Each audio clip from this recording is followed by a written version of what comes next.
toes, I'm set about mine. New whip, that dash to the top. Whole lot of bands all. Don't let me down some flies. DDG's album flops, changed his whole personality. That's pretty drastic. The numbers will humble you or will cause you to switch up your personality. Because in this scenario, DDG, when you think of DDG, what do you think of? You think of numbers, you think of clout, you think of money, you think of flashy, you think of cars, you think of homes, you think of fame. That's really probably one of the first things you think about is money. Well, DDG recently on his birthday, 10/10, October 10th, he dropped his album Moo, which is a nickname given to him. Oh, I think he's had that nickname for a while, but it's a nickname that his chick, his girl, I don't know if she's his official girl yet, India Love, who blew out or brought him some birthday candles, he dropped his album on that day. He said this was going to be his most personal album yet. I listened to a couple of tracks. I listened to the first track, and then there was that 17 More Years track. He does open up a bit more, at least just on the tracks that I listened to thus far. I got to check out the rest of it. Of course, it's only fair that I listened to the album. But what people were focused on was his first day streams, which is quite a new phenomenon. Like first it went from first week's, or it went from plaques, which is, oh, did this thing went platinum? And they're like, oh wow, that thing went platinum. And however many months later or years later to first week sales, and then now they're talking first day streams. So they were posting about that, and then DDG addresses it in the following clip that I'm gonna play for you guys right now. Yeah, this music thing got so bad that talking about first day streams, bro. Come on, bro. I ain't gonna lie though. Jeez. First day streams is a little ODG, cause it's like you ain't get it a chance. Like at least give it a week. People haven't even sat down and listened to music. Might not even have sat down and got a chance to listen to their music, their new music. Jesus. What has the music industry become? People just want something to talk about. Back though. in the day, bro, it was about music being nostalgic and being a part of a moment in your life. I listen to certain albums and it brings me back to when I was a kid. Nowadays, it's all... And that's definitely a thing too. Because when I think of a couple albums I got like that, I got Graduations, Kanye West, Carter 3, State versus Roger Davis, T.I., can't think of the fucking actual name of the album. But I had a couple. All about that. It makes me think like that. The most Bring me back. And who can get the most streams. How about we start enjoying music for what music is? Art. And last time I checked, when I think of art, I never thought of a number. Have you ever painted a number? No. Made something creative out of his mind.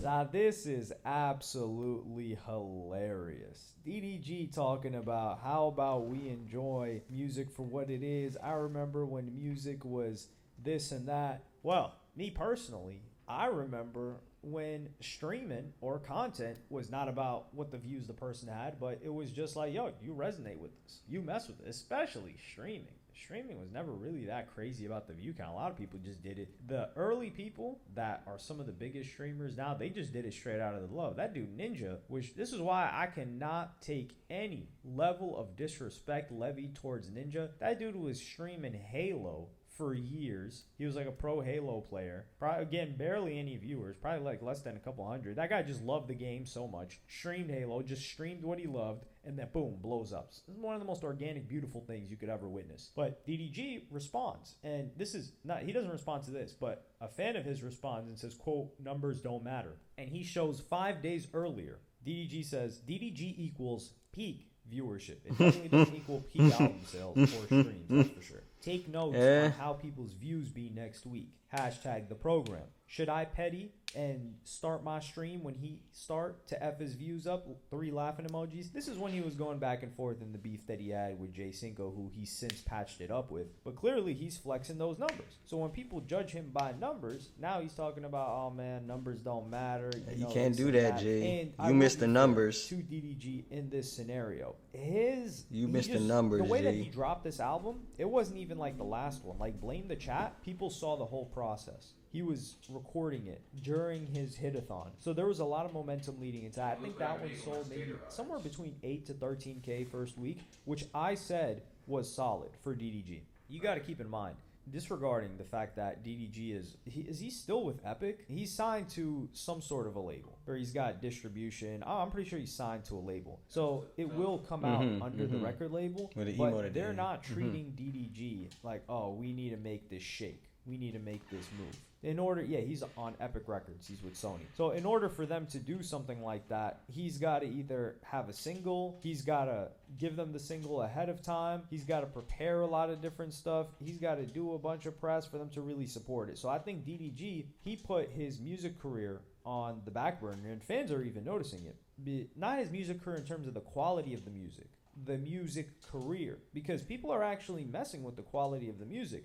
Music the music was straight to me. By the name of No Life Shaq said, not gonna lie, y'all gotta start giving DDG his flowers with this music. I heard some of the tape. 100 emoji, bouquet of flower emoji, and like No Life Shaq, you could say, okay, this guy, no, he doesn't make me.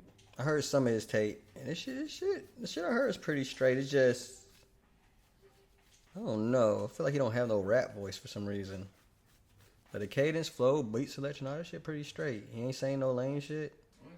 He got good features. And nigga, this shit, the tape was straight.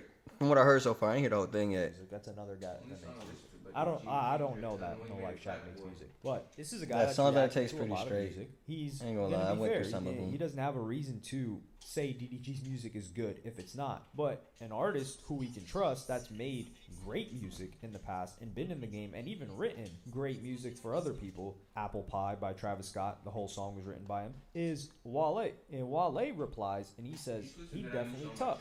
So DDG's, despite the fact that his numbers aren't looking great because he's not working the records, or he didn't work the pre-release. And by pre-release, I don't mean hyping, or I don't mean like, pre-saves or something like that, because I think he tried to run that. But to stream a lot first day, it's everything you do before the album. So there had to be anticipation, and rabid anticipation for a project for a very long time. And this is Spotify streams, mind you. So it doesn't include Apple Music, and it doesn't include YouTube or whatever platform people stream on. So this is strictly Spotify numbers that people were calculating for DDG, which if you take a look at how many songs were on the project, right? Like you take 15 songs, 14 songs, and 500,000, let's just say 550,000 divided by 14 per song, that's about 40,000 streams per song, which,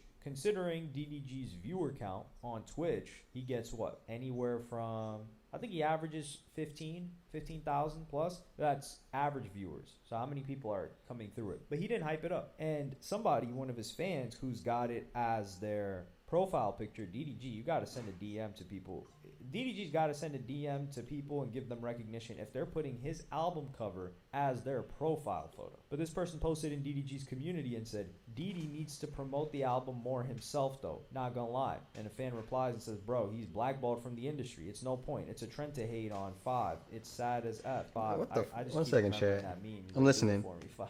And then he said, you right, not gonna lie. I don't think he's blackballed from the industry. You just had Wale shouting him out, but you could say that Wale is quote unquote blackballed, which I don't believe is the case. But he doesn't get as much support. But when you look at features, he had a song with Gunna on this project. He also had a song with Blackboy Max, but that song already existed. But on Blame the Chat, he had Bia on there, which you could say she's not super industry. She doesn't get a lot of looks that other female rappers get, despite making much better music than them. He had DaBaby, which you could also say is somewhat blackballed maybe, on the song Motion on Blame the Chat. He had Ty Dolla $ign and Rich the Kid. Okay, come on now. He had Kyle Rich and Yeah, a couple blackball folks on Offset. here. He had Gunna's Rob definitely 49. blackballed. He had Wiz Khalifa on the album earlier this year. So no, he's not blackballed from the industry whatsoever. A fan quoted the tweet where he talks about, it's just funny to make fun of him for whatever reason. I don't know why. And he or said his music. He didn't care to. His main objective was to drop good It's an internet music thing to for say it's score bad. I don't audience. know why. That's why you don't see a press run or major promo. Just enjoy the music and don't get caught up in the numbers. And I think this is a fair take from this fan, or I think this fan is accurate, but it doesn't mean we're not going to focus on the numbers with DDG, because he would do this to anybody else, and he loves talking about the numbers. He set himself up for this. Like when Blackboy Max dropped, people weren't grilling his numbers like that unless they were Blackboy Max haters. That's really it. And I think Plaque Max did what, like 8K or something like that. Granted, Plaque Max is getting more support with DDG, and this is the thing with streams too. We know them streams is real with DDG at least. Otherwise, he would have made them higher. And I don't think it's okay to judge just the first day streams, because DDG is, hopefully, he continues to work that album, continues to talk about that album, continues to play songs from that album. And we should consider, like, yo, did a song pick up from that album a month or two later? And that's, I think, the beautiful thing about music. I don't know if I wanted to do a video. I just thought about this myself. I think about this a lot, about how amazing it is now that tracks are able to resurface and become hits years later, mainly due to TikTok. Like, for example, Trippie Redd and Diplo's song Wish. That was not on the Trip at Night album. That was a song with Diplo that I think was on Taking a Walk. I remember Trippie Redd even did that acapella, that Audio Mac thing where people are doing an acapella with a band playing behind them. That song charted for the first time ever on the Hot 100 this week because of a TikTok trend. So even though, and DDG tried to do this earlier in the year when he was talking about, yo, this song's getting some traction, you know, I'm gonna try to push it, run a campaign for it. I think the song was, I don't know if it was Motion or Pump 4. It might have been Pump 4. No, Speed. Yeah, he was considering Speed. But one of the other tracks ended up doing more over time. But he kind of just followed it. But Trippie, he's charting off of that song. So we should really consider, like, for example, DDG's album, if he gets a song that bangs and resonates with people in a month or in 2 months, the whole project could start selling 5 to 10K a week just based off of that, and can have more longevity. So that's one thing where I think people just look at DDG and either they say he's blackballed and they just look at it from a black and white point of view. But I just think DDG is not cooperating or opting out. I think not cooperating gives a bad image of, like, almost as if I'm accusing him of not wanting to cooperate. But I think he's just opting out of playing the major rapper or trying to be major rapper game. I think he realized he's got his own lane. He's got this interesting intersection of music, streaming, whilst also kind of trying to build his own group, which I think he doesn't need to do. Like, the guy's the star. DDG is not the facilitator. He is not the Aiden Ross. Aiden Ross is a facilitator. He's always facilitated content. He's been willing to take a back seat to content and not be the center of the content. For example, like when Aiden Ross first started bringing rappers on or doing those E-dates, he let other people shine. And his interaction with them really grew his brand as a whole, but even like brand risk, right? Like, he's more so like, oh, I don't need to be the main guy. I'll just eat. Kai Cenat, he's a hybrid, I would say. Like, he is the star, but he also puts people on and then allows them to do their own thing. DDG, I don't know if there's anybody other than that girl Wendy Ortiz that he's put on, that he sent her off on her own. She's killing it. Granted, she did have her own fan base, but he brought them to streaming. But other than that, a lot of the people that DDG tries to put on, they need to cling to him a little bit. Jay Cinco's done very, very well for himself, but Jay Cinco's not a star, not in streaming, especially not the viewer count that he averages, which isn't to knock him at all. That guy's really killing it. He's doing big things, but he's not averaging 5K plus on a regular, or even like 10K, which is just, it's crazy that people think 10K is low now. Probably why a lot of people are botting. But yeah, I think DDG is still serious about music, and I think DDG's doing the purest form of music right now. If he's spending money on beats and music videos and not concerned with getting money out of it, isn't that what you guys want? You want an artist that just loves it for the game and is just making music that reflects how they feel. And I'm glad that DDG is doing that. But let me know what y'all think in the comment. But also, yeah, we are not going to let him go for not, like, he's got to take it on the chin with the numbers. He's like, yo, it is what it is. You know, it's like something like that. He's not going to pretend like, damn, y'all focused on the numbers and try to play us like that. That's what we're not going to let happen. But let me know what y'all think in the comments. Like, subscribe, and hit the notification bell if you enjoyed. And that was a straight video, but he is right, G. You don't have to take these comments by the numbers, because you're a Mr. Number guy. You're the numbers, man.